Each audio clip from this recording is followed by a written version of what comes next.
Alright, guys. So today we are going to be back with another tier list video. And today, as you guys could probably see, we're doing companions. Um, Now, due to the nature of this, it's going to be largely subjective. Um, because, you can respec these into whatever you want. Um, so that being said, it's going to be largely subjective, but yeah. So yeah, let's start off with Astarion. Now, Astarion as a character, as a character, let's start with that. He's probably one of the more interesting characters. He has this whole. I want to try to keep this video spoiler free, right? But him being a vampire that had to serve his master, and now he's free. It's a pretty interesting dynamic from just a writing standpoint. Uh, then he's kind of an evil guy, but now we're doing something good, or maybe he becomes more evil, depending on the options you pick with him. He has a really good story. Like, if we're just going story, I think he goes S tier. Um, but honestly, for me personally, he's going to be an A tier, and partially is because number one, he's a rogue to start with. And Rogue is one of the worst classes in the game. I know that's controversial, but yeah, I mean, you can always respec him into literally whatever you want, so you don't have to play as a Rogue. But yeah, I don't know. I think I am going to put him in S tier because he just has one of the better storylines. All right, Gale. Now, the thing about Gale is he has an interesting storyline too, but you don't get anything from it. I don't think. Like when you complete his quest line, Astarians, you get some items. Same thing with like Shadowheart. Same thing with Will. Uh, Same thing with like Lae'zel. But I don't think you get anything with the Gale. I mean, unless you count the books you get from Sorcerer's Sundries, but I mean, I wouldn't, because I mean, you would go there anyway. Yeah, I mean, maybe that's supposed to technically be of. I don't know.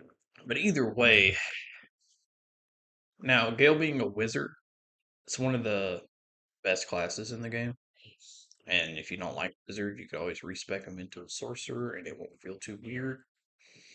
I mean, if you respect him into a fighter, that would be strange. But yeah,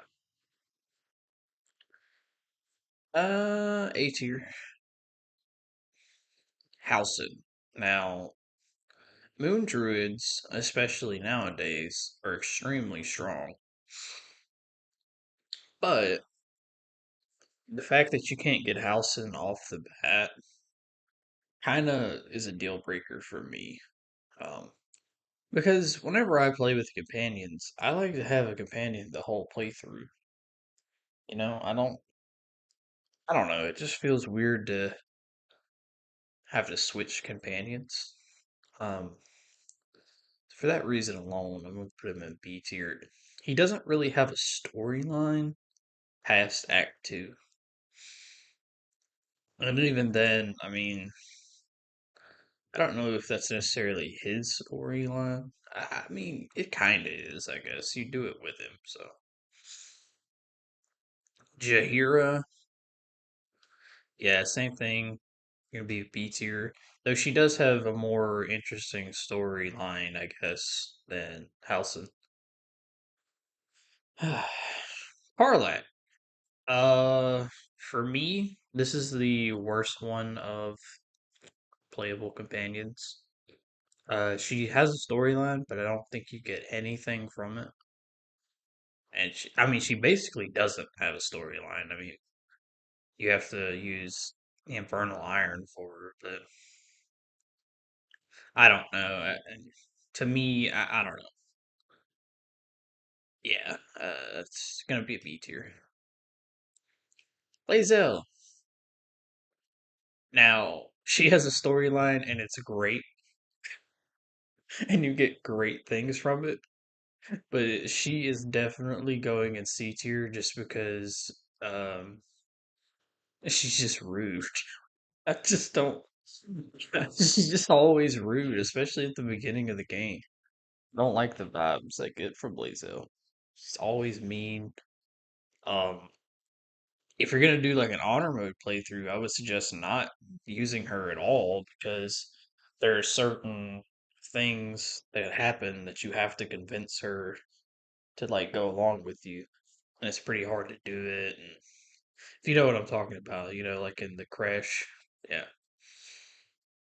Mintz is gonna go to D tier simply because you get him so late in game. I just he is fun to use, but I mean, you get him so late game. To me, it's like why? Why even use him at that point? Minthara. Now, Minthara is very interesting, but one of the problems with Minthara is you either have to do some really evil stuff at the beginning of the game to get her, or there's a workaround you can do now. Um, but it still feels like I don't know. It's hard to even get Minthara, and honestly, she doesn't really have a quest line past Act Two. You know, you either have to save her from the tower, and yeah, it's just. But once you have her as a companion, she is pretty cool to have. Um, A tier. She really could be in B tier though. We'll go in A tier though, but yeah. Now Shadowheart, surprise, surprise, S tier. Um, yeah, she has the most. Her story intertwines with the main story, and I feel like if you don't have Shadowheart in your party, like what are you doing? You know, like there's entire areas that interact with Shadowheart, especially in Act Two. You know, it almost feels like you're supposed to have Shadowheart at all times. I've never done a playthrough without Shadowheart being in the party. You know. So Will. Will has a really interesting storyline. But it's not as good as like Astarians and Shadowhearts. Those two storylines are the best storylines. You get some pretty good items, depending on what route you go. You can get a really good robe with Will. You can get a really good rapier with Will, which actually gives you a free level 6 spell, which is pretty good. He also starts off as a warlock, and warlock is one of the best classes in the game, especially if you multi-class. So I think Will's going to go in S tier too. Yeah, I mean, honestly, I feel like you kind of have to put him in S tier, but he's definitely the weaker of these two. That's for sure. So yeah, let me know if you guys disagree. Obviously, this is just my opinion. It's not based too heavily on facts. I'm trying to be as objective about it as possible, but there's really not much to go on. I mean, it's really just an opinion based thing. You could go with any of these companions, and it's not really going to be make or break. Um, if you want a really cool sword, you can go with Lae'zel, but you can get better swords anyway. Like if you get the Baldur's Giant Slayer, I mean that's objectively better than the Sword of the Astral Plane, even with you if you're using it with the Yankee. I mean, so keep that in mind. You don't necessarily have to like the gear that you miss out on. It's not make or break. Same thing with Will. Like if you miss out on that rapier, it's not make or break. I mean, you're you're still gonna be fine. So yeah. All right, guys. Be sure to like and subscribe if you enjoyed the video, and peace out. See y'all in the next one.